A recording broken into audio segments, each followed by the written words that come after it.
O mụrụ nze n'ọzọ chekwaranụ ka m gwa gị okwu n'eze na-esi m olu.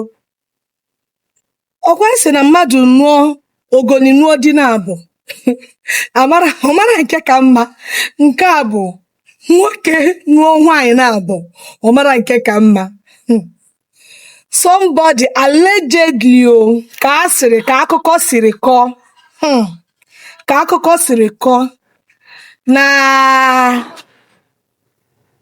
nwanne anyị nwoke nke anyị ma the celebrity nke na-ewu ewu ịmago Two-Face hapụrụ Anita wee jekwuru Natasha.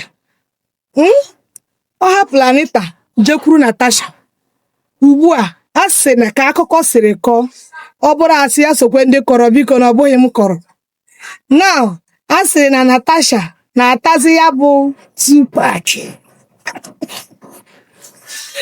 Natasha na-atazi Two-Face na-atabiele.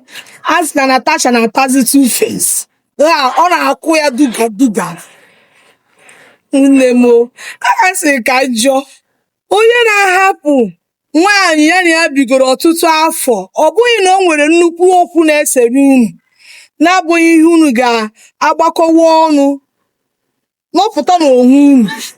Ya ka o jikwa dịka a ga-asị n'oge ndị gboo dịka ọ na-aka mma, maka na kịta aka enyere anyị na-enyefezi ya oke.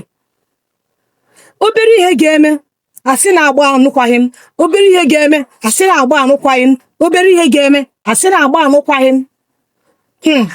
Ọ bụghịkwa m kwuru, mana ọ ka akụkọ siri kọọ na mgbe ha gara na mba ofesi na anụrụ na ha zọbiri ya lụọ ya duka duga.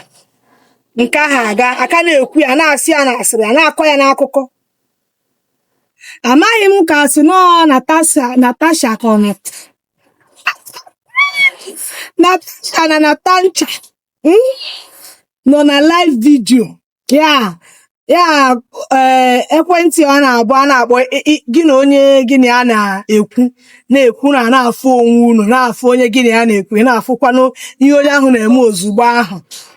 Ịghọtago? Ya agbara m ka Two-Face bụ onye nke nọ na ya bụ ekwentị ka Natasha nọ ya bụ ekwentị.